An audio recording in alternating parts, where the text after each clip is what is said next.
The David Pakman Show at davidpakman.com.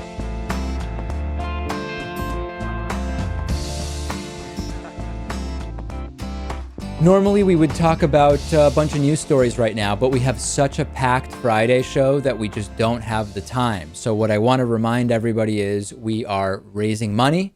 We are expanding the show. If you have not yet donated, please consider making a contribution at davidpakman.com/donate. We're starting to get into the home stretch of this fundraiser.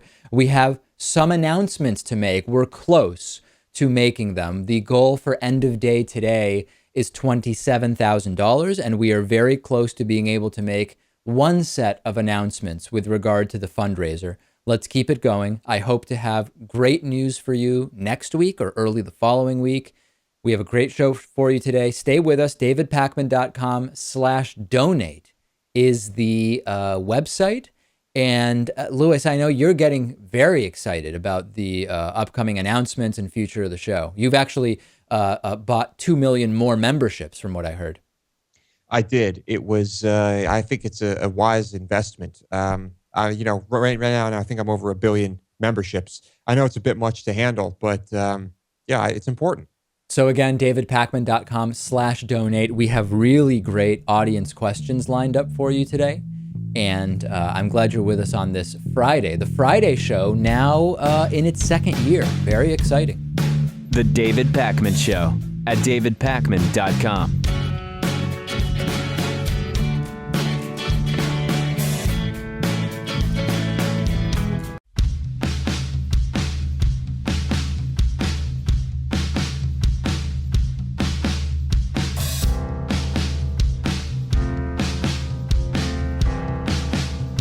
Welcome back to the David Pakman Show. Our program is funded by you, our viewers, through the membership program at davidpakman.com/membership. Today's new member of the day is Stephen Smith. Thank you, Stephen. We could not be on the air without members like Stephen who get access to all the great member benefits. Check out samples of the member benefits, including the bonus show and the commercial-free TV show at davidpakman.com/membership, where you can also sign up.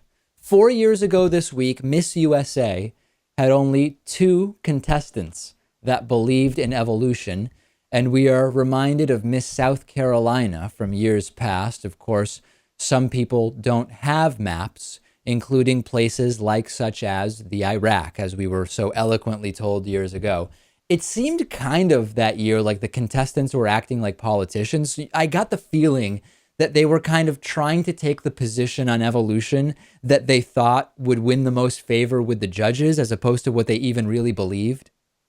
Yeah, I mean, they're trying to win. It's a bit like an election, I suppose. It sounded like they were very diplomatic responses, and it was kind of obnoxious. Yeah, they were saying that evolution should be taught in school, or at least mentioned, but they made a point to express that they were religious and they don't necessarily fully buy into evolution.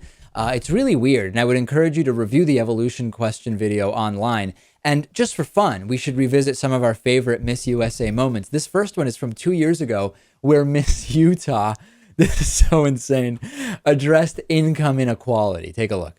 Women are the primary earners, yet they continue to earn less than men. What does this say about society? I think we can relate this back to education and how we are continuing to try to strive to figure out how to create jobs right now. That is the biggest problem, and I think especially the men are seen as the leaders of this, and so we need to try to figure out how to create education better so that we can solve this problem. Thank you. Thank you. And then, of course, like I alluded to, the greatest moment in human history, at least with regard to pageantry, Miss Teen USA 2007, South Carolina. Okay. Recent polls have shown a fifth of Americans can't locate the U.S. on a world map. Why do you think this is?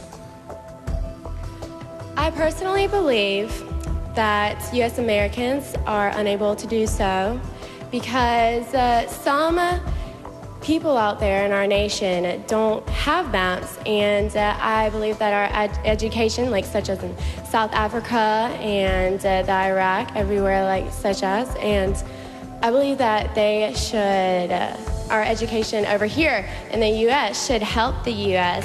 Or should help South Africa and should help the Iraq and the Asian countries, so we will be able to build up our future for our children. Thank you very much, South Carolina. If we're going to continue having these pageants, let's at least have some that focus on brains instead of perceived beauty, maybe, Lewis. And the reason I say that is, you know, Charles Barkley famously said once when somebody said, oh, you shouldn't be doing such and such because you're a role model. And he said, I shouldn't be a role model, right? Parents should explain to kids why professional athletes should not be role models. And that's a fair point, but kids still idolize professional athletes, and they are role models to some extent. So why not try to have the most positive influence possible?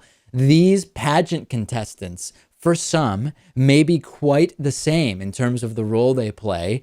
And maybe it would be good to try to send some message about intelligence, actual intelligence, to people. Yes, I think it's clear that these pageants try to focus on that, and that's the whole point of the questions. And you know, it's great, but if the contestants didn't look a certain way, they wouldn't be there. So let's at least balance this out and have have some other role models for kids who, I don't know, maybe are really, really smart. Yeah, everybody can see the beauty element of it. So maybe just play up some of the other elements if they even exist. Who knows? 2 years ago this week, pork-laced bullets designed to send Muslims straight to hell were being sold by South Fork Industries. And it seems that the website for the bullets themselves was jihawg.com, Jihawg. That website no longer exists. And the last Facebook post by South Fork Industries is in November of 2012. The story infuriated a lot of people, made a few headlines, and then the company and the product seemed to just disappear from the radar altogether. It was a pretty clever product in the sense that the normal racist gun-related thing is those paper shooting targets with Muslims or other sort of offensive symbols there for you to shoot at. This was certainly much fancier than that. This was, kicking it up a notch. Trying to profit off of anti-Muslim sentiment, and I guess a touch of fear-mongering in there, making it seem as if there's going to be some war. I guess we can just be glad that this product did not make its creators filthy rich, right? I hope it didn't. I mean, based on the fact that the website seems to be dead, I would assume that the product didn't take off. The other thing was that it didn't really make sense because I know that with kosher dietary laws, like if you follow kosher dietary laws, if you inadvertently, unknowingly, or based on someone else forcing you, consume something that is not kosher, you're not sinning, right? If you buy into this entire architecture. I think it's the same with halal standards, and it would apply to Muslims, that if you unknowingly have, if you have pork forced into your body by a pork-laced bullet, I don't even think that you would necessarily, this is so insane, but you wouldn't go straight to hell as the bullets are designed to send you because you did not knowingly or deliberately put that in your body. Yeah, it's just such a gimmick. And I mean, aren't the bullets going to do more damage than the pork that is, that they're tinged with? Yes, but that won't send you to hell. I see. Okay. Yes. Well, are these Christians who invented these bullets then acknowledging that that the Muslims, I don't know, their religion is true then? Yeah, right. If they believe that you truly will go to hell if you have pork in your body, then they're essentially saying that the Muslim teachings are right. Very interesting. Maybe they didn't consider that. 1 year ago this week, a 4-year-old foiled her babysitter's "black men robbed us" scheme. The girl's 17-year-old babysitter, her boyfriend, and another friend robbed the house while the parents were out. And the babysitter told the cops what I guess she thought would be most believable, which was that the black neighbor did it. The black neighbor was subsequently cuffed and questioned for hours. After hearing the babysitter's story, the little girl pointed out that the skin color of the thieves was actually white. The babysitter quickly confessed. I hate that playing the "it was a black guy" card still works so well. That's really the disappointment. It really does. The neighbor was quite distraught. You know, he was questioned for hours, and it's incredible. The police just, of course, immediately said, "Oh, she thought it was a black guy. She thought it could have been the neighbor. Let's just cuff this guy and question him for hours because it makes sense." Yeah, just an incredible story. And you know, when we talk about racism in this country, we can look at it in so many different ways. And the justice and legal law enforcement system is one of those ways that gives us just the litany of examples. And this story really illuminated that. Do we know anything about what ultimately happened with the babysitter and the other perpetrators? There were a whole bunch of charges. I'm not sure what happened after that. The story seems to have fallen off the radar. But, you know, every time someone plays the "it was a black guy" card, they are just reinforcing the beliefs of all those racists out there who are saying, you know, it's all black people committing these crimes, like Dylan Roof. I mean, you know, it's black people raping white women. You know, it's a huge problem. So that's not a good thing. No question about it. Let's take a break. Next, we will play for you one of the most popular interviews we've ever done. And it really might surprise you that it was so popular. It certainly surprises us on a regular basis, month after month, as it remains one of the most popular videos on our YouTube channel. That's coming up after the break. The fundraiser is on davidpakman.com/donate. And of course, membership at davidpakman.com/membership. The David Pakman Show at davidpakman.com.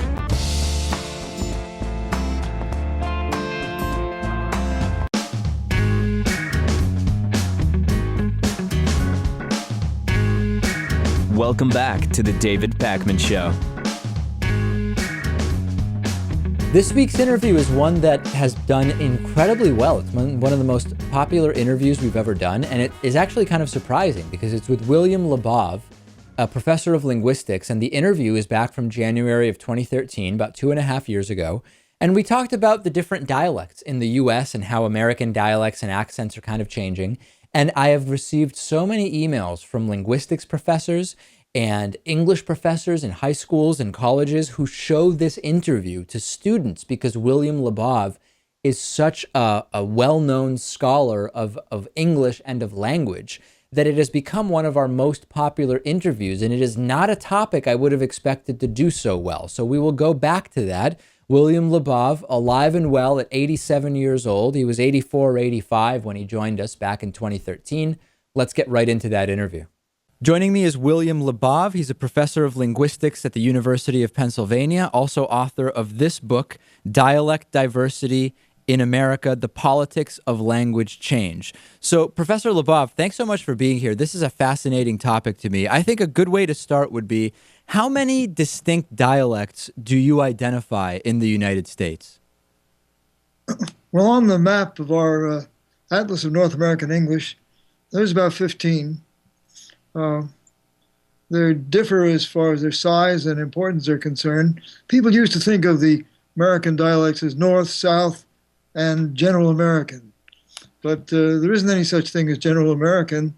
There is, however, a distinction between the North, the Midland in between, and the South.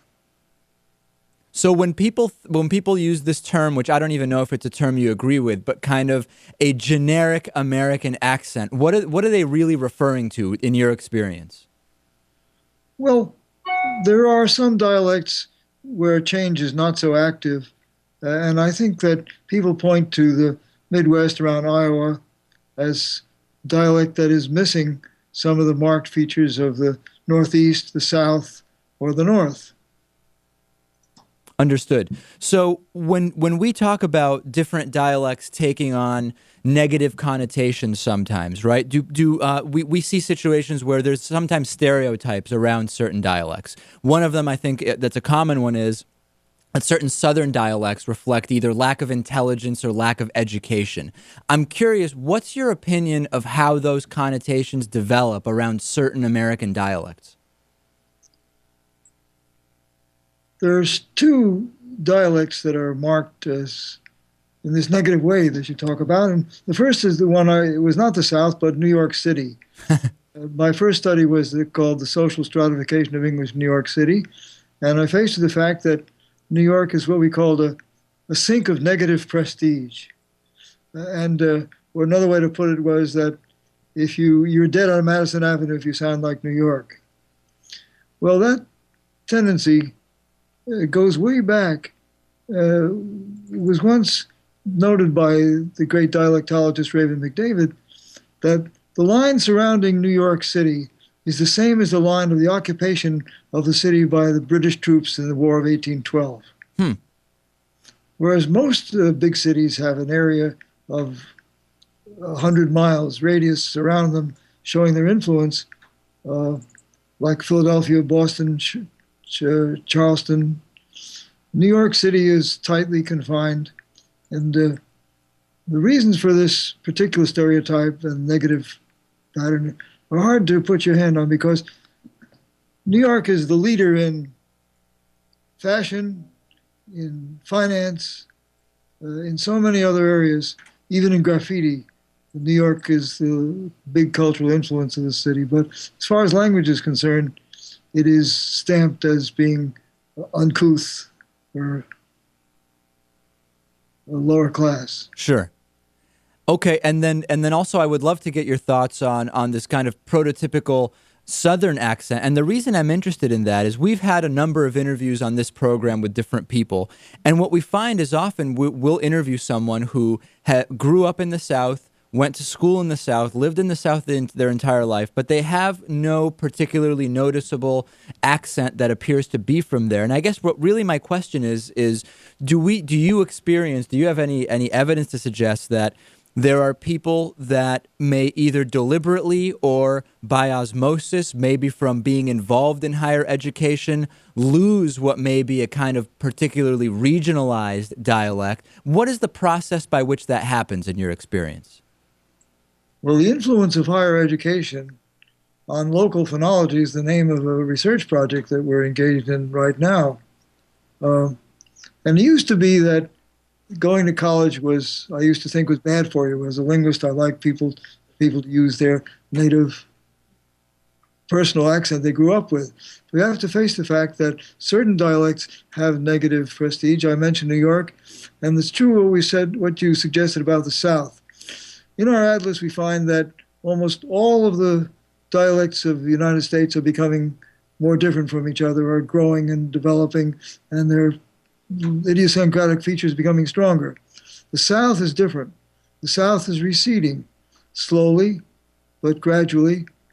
The boundaries of the South are shrinking. But more importantly, big cities like Atlanta, Dallas, and Houston are filled with people coming from the North, and they've lost a great deal of their Southern character. So is it fair to say that you believe that as we go forward, what is sometimes called the prototypical Southern accent may become something that is spoken, that is heard less and less? Well, that would be going a little far, but just to put it this way, we had the last 4 or 5 presidents have shown a Southern accent in their features that didn't do them any harm. Bill Clinton is not injured by his Arkansas accent. So that politicians find a middle way to show their local affiliation and at the same time to indicate that they're intelligent and educated people. Dennis Preston is a linguist who studied this folk psychology of language more than anyone else. And he's had people draw maps of where the best English is spoken, where the worst English is spoken. And it's over and over again, the South is marked as where the worst English is spoken. As you said, it's associated with rural, ignorant, sometimes called lazy speech. Sure. On the other hand, if we look back to look at the North, we'll find that people say the best English is spoken in Michigan. They say the best English is spoken in Michigan. I've been trying to find the origins of this development, and we go back and look at the settlement patterns of the United States and see where the Yankees settled the North and the Quakers settled the Midland area along with the Appalachian people, and the South has its origins. But these dialect differences have their roots in the violent controversies of the middle of the 19th century having to do with slavery. Interesting. And I think it would be difficult to avoid the implication that people associate Southern accent with negative attitudes towards race, even though a vast number of Southerners have taken the lead in civil rights. No question about it. Let's shift a little bit and talk about changes that we can observe right now in American dialects. Now, one of them is the northern cities shift. Can you describe what that is and maybe give us some examples?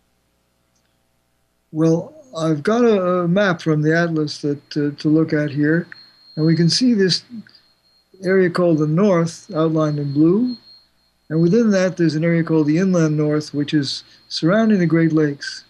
It includes cities like Syracuse, Rochester, Buffalo, Detroit, Cleveland, Toledo, Gary, Chicago, Madison, Milwaukee. That's a vast area of about 30 million people, and they all are marked by a new sound change that developed in the middle of the 20th century, which is quite remarkable. No one talks about it. No one makes fun of it. There's no stereotypes to do with it. But if you listen to people on the radio, you'll hear people saying things like, not what happened, but what happened. Not look at that, but look at that. Huh. So all these words spelled with the short A, that, rap, mat, athletic, are pronounced met, that, rap, athletic. You'll hear this from very educated people, from judges, from lawyers. It isn't as if it's a stigmatized feature at all, on the contrary, but it's a growing tendency which has reached its peak in this area. And then it brought about changes in other vowels, the neighboring vowels of the system, so that the words that are spelled with short O moved forward to the place where the short A used to be. So people in this area will say, not I've got the job, but I've got the job. And not a pair of socks, but a pair of sacks. Huh. This leads to a lot of misunderstanding across dialects, of course. I'll say. So then there's three other sounds. Perhaps one of the most striking ones is the one that is spelled, words are spelled with short U, and or sometimes O, as in bosses. So one of the experiments we have, people are listening to individual words, and they hear the word bosses. And then a little later on, they hear the bosses with the antennas on top. And then we used to ride on the bosses with the antennas on the top. And gradually, people begin to realize that this person is pronouncing the word bus the way they pronounce boss. Right. So these rotations, this great rotation of 5 vowels, it is what we call the Northern City Shift. And it is something that's growing and developing and becoming, perhaps someday it'll become conscious and people will talk about it. But right now, it's marking that most educated, Yankee-settled area of the American linguistic scene as quite different from any other. The other one that you talk about is the vowel merger. And so an example of that would be, for example, the word caught, C-O-T, being pronounced the same way as to catch something, C-A-U-G-H-T. So talk about that one a little bit. Well, I've got a map there for you to take a look at from the Atlas, showing the vast areas of the United States where caught and caught are pronounced the same. The area marked in green. And it includes eastern New England, where this started, and it includes western Pennsylvania, and all of Canada, and most of the West. So geographically, it's about half of the United States, even though in the population it's a little less. And in those areas, people say, I'm sleeping on a cot, and I've caught a cold. They talk about a boy named Don and a girl named Dawn will sound the same, which is a source of great confusion for people who are named Don and Dawn. Right. So can do that one again. Do the different pronunciation for dawn and dawn, because I think I say it the same way. Give us the different one. I'll give you two ways of exaggerating the difference. Okay. In New York, it's Don and Dawn. Don and Dawn. In Chicago, it's Dan and Don. But they're different. It'll be very hard for some of my listeners who are of the merger to hear the difference, because once two vowels have been decided they're the same, it's very hard to hear them as different. Right. Okay, this is fascinating. Let me ask you another question. Is it possible that we may at some point get to, I want to get to the political influence on dialect. Do you believe there's a situation that could arise in this country where there becomes either a distinction on dialect among blue and red states, in other words, more liberal and more conservative areas, or simply among liberals and conservatives? Could there be any influence on society such that would create dialect splits among political lines? We've been looking at that rather closely. The evidence is difficult to put together because it has to do with correlations. The blue states and the red states are very tightly correlated with this difference we've been talking about. The area where the northern city shift takes place is very much a part of the blue states. And its origins, as we've been able to trace it, go back to the period that Yankee settlement area was motivated and was riddled by violent storms of political controversy, where people denounced the South and said that slavery was a sin, and that any church which was associated with the Southern Church was guilty of sins. So that this dialect difference grew up in a period where the split between the North and the South politically and ideologically became extreme. And Henry Ward Beecher said at one point, "The South has been found wanting. This country will be governed by Northern ideas, Northern achievements, and Northern ways of thinking." So the split between the North and the South takes its origin in that period before the Civil War. Is it continuing? Well, what has happened is that the geographic distribution of these groups have been reversed. When I was a kid, the rock-ribbed Republicans were solidly entrenched in New England, and the South was solidly Democratic. And as we all know, that has been reversed now. But the dialect differences that mark these two regions still persist in a way that continues the early division between the North and the South found in 1840, 1850. The last thing I want to touch on, and this is kind of an interesting thing where I would just love to get your expert opinion. My producer, Lewis, we've observed that he has kind of his own dialect, which we've noticed that he speaks. And there's certain words that he pronounces in an unusual way, which I'll recreate for you, just to get your thought on where may this come from. Now, a little background on Lewis. Lewis was born and grew up in Western Massachusetts, so outside of the kind of traditional Boston accent area. And his father learned English as a second language. His father's an immigrant from Iran, okay? Now, we've noticed a couple things Lewis does. A lot of words that here, for example, I would pronounce "I go to high school" or "I just purchased an item." Lewis pronounces I go to high school and I purchased an item. Okay, now another weird pronunciation for Lewis is the word I would say museum. Lewis tends to say museum. This is very specific to certain words. We have no idea where this came from, and Lewis doesn't either. Give us an idea, a hypothesis on this. Well, the first group of words that you talked about has been a great focus of attention for us in Philadelphia. It's called Canadian raising, where people say not ice cream, but ice cream. Now, give me again the pronunciation that you hear from your friend Lewis. So, whereas I would say ice cream, Lewis would say ice cream. Well, the I diphthong is the big marker of north-south differences. So, and there are two ways that the North can differentiate from the South. One is to say ice cream. The other is to say ice cream. Right. Strong diphthong. Is this unusual for Lewis, who grew up in Massachusetts, to just have these certain words that he pronounces this way?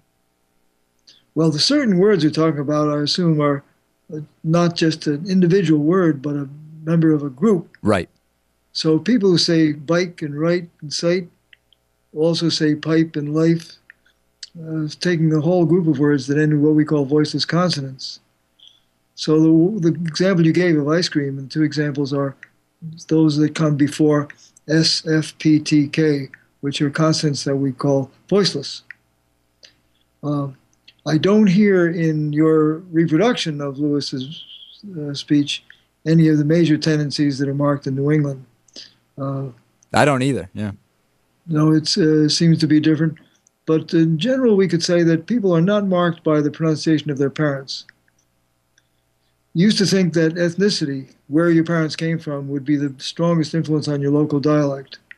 But it turns out that children somehow have the ability to turn away from the peculiar ways their parents speak if their parents are not native speakers of English. So the slightest influence on the development of a dialect is the way your parents spoke. This is surprising and indicates that children somehow have an uncanny ability to know what is the most useful form of language that they can use in communicating with their, not just their friends and their peers, but the whole world out there. Well, we may have a question mark here with Lewis. I would think that, I would love to make him available to you for an in-depth study on just exactly what went on with how Lewis speaks, but that may be a broader project than just one person can take on. We may need a team to analyze that, Professor. This has been fantastic, though. We've been speaking with Professor William Labov, Professor of Linguistics at the University of Pennsylvania. I recommend the book Dialect Diversity in America, The Politics of Language Change. Professor, thank you so much for doing this. It's a pleasure. The David Pakman Show at davidpakman.com.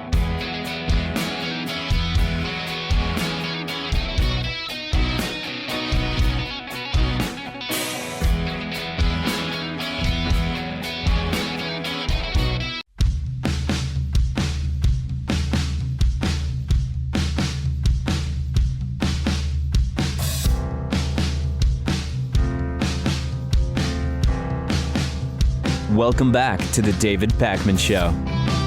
It's Friday, which is when we answer audience questions. Send in your questions via voicemail at 219-2DavidP or via email or through Facebook or Twitter, whatever's most convenient for you. First question is from Dennis. Dennis says, do you think any of the 26 candidates would pardon Edward Snowden or Chelsea Manning too, or changed America's stated position on Snowden? While the answer for Republicans is probably what we'd expect, I'd be interested to see if you thought any of the Democrats would be willing to treat him differently. I think that it's very possible that someone like Bernie Sanders might change the policy on secrecy, whistleblowers, and leakers, but I do not think that even Bernie Sanders would pardon Chelsea Manning or sort of preemptively with Edward Snowden, which would just be Edward Snowden hasn't been indicted or prosecuted or convicted of anything, but there's the desire to do that. I don't think that even Bernie Sanders would say, we're not interested in that. He can come back to the U.S. and nothing will happen. While some candidates might like to, if they were to become president, I just see it as too risky. There's really no point because it will anger a lot of people. It might be a good thing overall, or they might think it might be a good thing. It might be a harmless thing overall for the world and for the people of this country, but it's going to infuriate so many people. Yeah, I think it only has the possibility of angering people, and it also would put whoever does that at risk of being told that they're not respecting the rule of law, because we can talk about how we don't think certain things should be against the law, but if they are, until those laws are changed, then certainly we need to sort of respect the rule of law from a broad perspective as a candidate or as an elected official. And interestingly enough, when we look at Chelsea Manning, many of the documents that Chelsea Manning leaked were later declassified. At the time, it was still a crime. And I think that any candidate or elected official who would, or I guess now we're saying, if they were elected president, if they were to do that, I think it carries huge political risks with not that much benefit. And as a result, I don't think that there is anyone currently running who would pardon Chelsea Manning or tell Edward Snowden that the U.S. is no longer interested in prosecuting him. I just don't see it. I don't see it. I mean, imagine what that could mean for your next campaign. I mean, that could be the nail in the coffin right there. Next question is from Stefan. Stefan says, hey, you've talked about your views on fast food, homeopathy, multivitamins, etc., but do you and Lewis take any supplements or vitamins? Okay, so yes, we've talked about fast food. I'm against fast food. I think it's really bad for you. It's barely actual food. I've talked about homeopathy. Homeopathy, as we know, essentially does nothing. It has no active ingredients. We've read a number of studies over the last few months indicating that homeopathy is not a valid treatment for any condition or disease. It is essentially nothing, but we can't understate the importance of the placebo effect. It's just kind of an expensive placebo effect to do homeopathy. And we've talked about multivitamins in that there is no evidence that regular multivitamin usage or consumption actually leads to better health outcomes. It certainly can lead to better findings when someone has a blood test and you check for certain nutrients, vitamins, etc. But there's not evidence that it leads to actual better health outcomes. So given all of that, I'll go to you first, Lewis. Do you take any supplements or vitamins? I do. I don't take much, but every day I take the glucosamine chondroitin, not even the recommended amount. The bottle suggests 2 or 3 a day. I take 1 a day. I take the fish oil also once a day. And once in a while, I'll usually take, maybe it probably averages out to every other day, me taking half of a full multivitamin. Interesting. Okay. So I don't take anything right now. And I've talked to a couple of people who I think are pretty well informed on this. And they say, listen, David, it is true. No better health outcomes linked to regular multivitamin consumption. Most of the different brain supplements and all that other stuff is not evidence-based. But a couple people have said what I take is vitamin D, living particularly in the Northeast. There's basically persistent low vitamin D. A lot of people never even think about it, but the reality is that if they had regularly more normal vitamin D levels, they would just generally feel better with regard to energy, and it can help sleep, they say, and other things. So vitamin D is one, and then fish oil is another one. And I just don't know. I certainly could start doing something like that. There was a while where I was taking vitamin D, and after about 2 straight weeks of taking it, I would start feeling kind of persistently sick to my stomach. And when I would stop the vitamin D, that would go away. I would take it with food as instructed. A couple people said it must be the specific sort of formula or sort of casing or what's around it, the suspension of the vitamin D that's making you feel sick. So you should try a different one, which I did, and I still had the same that same sort of not great feeling to my stomach after a couple weeks. So I don't know if I would go back to it. If someone could, I wish there was some measurable way to do vitamin D and fish oil for 6 months or a year and be able to really know whether there was any impact there. I'm completely open to doing vitamin D and fish oil. I just would like to feel more certain that there's a benefit to it, Yeah, I mean, it seems almost impossible for you to do this on your own and measure it yourself. I mean, how do you even determine if it's helping you or not? It seems impossible. Yeah, it does seem tough. But if anybody in our audience, if there are any supplement mavens who are evidence-based and focused on the science of all of this, if you can tell me or send me something which would say, listen, here's why you should regularly take vitamin D and fish oil, and here's some information about which vitamin D you might be able to take that won't make you feel sick after 2 straight weeks, I would certainly reconsider that and then report back in 6 or 12 months. And if there's any noticeable change in how I feel that I could actually discern empirically, I would certainly not hesitate to report that, Lewis. Now, why do you take what you take, and what do you think it does for you?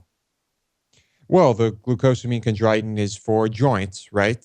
Generally, and I have been taking it for quite a while. And I know this is just anecdotal, but as long as I've been taking it, I have never had any joint problems. And it's just, I don't know. I think it might be something that's working, and I've heard that it's good. The fish oil, I think, is pretty clear. We know the benefits of that. And the multivitamin, just on occasion, I take just because I have it. It's there. I kind of stopped for a while, but I have this big jar of it, so I just now and then take it. I don't really know why. And those aren't expired, are they? Can they expire? I mean, everything has an expiration date, right? Yeah, I don't know. Anything. I'm so mixed on that. With when does an expiration date really mean you shouldn't take something? Who knows? I'll tell you this. I've taken ibuprofen that has been expired for 4 or 5 years, and it's really no different from stuff that you could buy fresh off the shelf. Yeah, I think with that, it's more just that it may be the effectiveness might be slightly reduced. It could be, but I still feel the effects of it, and it still works. Now, were you having joint pain before taking the glucosamine? I've been taking it for so long, I don't really remember. I think maybe it was just a possible preventive measure. Right. But, yeah. I mean, the thing along those lines, though, is are you having skin rashes right now? No. And were you having them before taking the glucosamine? No. So it's possible that if you weren't taking it, you would have started having skin rashes, right? I doubt that. Exactly. No, I see I where obviously, you're going with this. Obviously, I there's nobody is arguing that glucosamine prevents skin rashes, and there is a supposed connection between glucosamine and joint pain. But yeah, it's a lot of the stuff is pretty ambiguous, is my point. It is. That's true. But whatever. I mean, I feel great, and whatever I'm taking now is certainly not having any, harmful side effects, at least not to my knowledge. So I'll keep it going and see what happens. All right. So final note on this. Let me know if I should be taking fish oil and or vitamin D or anything else. Let me know. And, I'll consider it and report back. Last question today is from Amy. Amy says, David, you've discussed not eating pork and also that you haven't seriously considered veganism. That's have not seriously considered veganism. Is there some sort of hierarchy for what is okay to eat? Is it more or less ethical to eat one animal versus another? This is such a can of worms, Lewis. So yeah, I've talked about how I don't eat pork, and not for religious reasons, but just because pigs are really smart. They're as smart as dogs, essentially. I wouldn't eat a dog, so I wouldn't eat, I don't eat pig, and I avoid any kind of pig products, including sausages that, while they may be turkey sausages, they might have pig casing. To the extent that I'm aware of it and can ask, I avoid any pork products. I stopped eating octopus, not that I was ever regularly eating octopus, after I tried it and didn't like it, and then found out that octopi are really, really smart and they can figure out relatively complex, at least as far as animals are concerned, problems and so on and so forth. So is it more or less ethical to eat one animal versus another? That's sort of passing judgment to say it is more or less ethical. I think that how intelligent animals are is one of many ways that people can determine whether they're comfortable consuming that animal. I think so. I feel that ethical, I don't know if ethical is the right word. I guess we're dealing with ethics here. I do feel bad when I'm eating something that I know is an intelligent animal. Other people don't think about it at all. They don't have this dilemma. And so I have tried not to eat as much meat in general. And when I do, I prefer to eat dumber animals, I guess you could say. And fish would be my go-to protein. It's funny because I agree with you. And a friend of mine recently said, who is a pescatarian, who only eats fish and seafood, he said, listen, I've stopped eating lobster because even though you hear that lobsters are really dumb, they're actually quite social. And if an animal is social, like a whale, for example, or others, I feel guilty eating them. And I've heard that actually fish are not quite as dumb as we think. So now I'm thinking of cutting those out as well. So I think the point is everyone sort of has their own line. The issue of intelligence, eating a gorilla, which resembles humans in so many ways, would really feel very different to me than when I eat fish or chicken. Yes, that's just us, though. I'm sure other people feel differently. I can't help but feel that way. And I think just about every species we've discussed, every animal is probably smarter than we give them credit for, because there's still a lot of research to be done in all of those departments. But I guess as it stands right now, I still eat chicken. I still eat beef. I still eat just about anything. I try not to eat too much pork, but if I could choose a protein, I guess fish would be, I'd have the least I would feel better about eating fish compared to all the others. Yeah. I've actually been thinking a lot about eating beef because, there's all these videos circulating around about how cows really seem to like it when humans talk to them and they actually react. I don't know. There's cows that are really seeming like they're much more into contact with humans and so on and so forth. Cows are kind of cool now, I'm realizing, and I'm starting to second guess even that. I don't know. It is one of those things where, depending on what your relationship is to these animals outside of those animals as food, I think that also impacts you quite a bit. Now, have you ever thought about, and I know you haven't, in the sense that you haven't considered veganism, but when you drink milk or eat honey, for example, or eat eggs, do you have any of the same thoughts associated with when you know you're eating a pig, which is really quite smart? No, I really have no problem using animal products. I think we can harvest those products in a humane way, and I think we can, at the same time, take great care of the animals that yield those products. So that's not an issue for me at all. Yeah, it's never crossed my mind, as I've said before, to banish all of those products from my diet. And I know that every time we talk about this in some way, shape, or form, we get emails from vegans who say that including that I'm an evil person and just a bad person because I consume honey and milk and eggs. And I know that there are instances where those can be harvested or collected in a way that is harmful to the animal. And I have to tell you, after finding out about the collection of caviar and seeing these large fish just sort of, we don't have to get into the details, but suffice it to say, cut open in a way that seemed quite gruesome. Caviar is not something that I'm at all interested in, aside from the fact that it's really expensive. Actually, we should be buying honey. And, in some cases, I think it's good to be purchasing these products. There's a huge problem with bee populations. Yeah. And where there are beekeepers, keeping them alive and making honey, okay, I'm all about that. Let's support that. And also, honey is just the most wonderful thing ever. Yeah, I'm hugely supportive of the sort of what would it be called? Semi-pro or more amateur beekeeping that has been going on, sustainable beekeeping, definitely. So anyway, there's my idea, but whether we're talking about strict morality or ethics with regard to one animal versus another, I think it's pretty tough to do that. But for me, I certainly am not adding any new meat. So I've never eaten deer, and I'm not going to start eating deer. I've never eaten whale, and I'm certainly not going to start eating whale. I've cut out pork altogether. And I'm really a seafood and poultry guy with the occasional beef here and there. I do like a good hamburger, etc. But that's where I am, and that's my line. And I'm curious to hear from other people where their line is.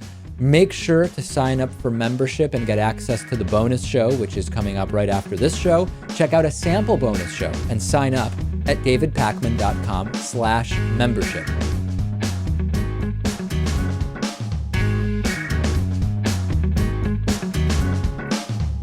The David Pakman Show at davidpakman.com.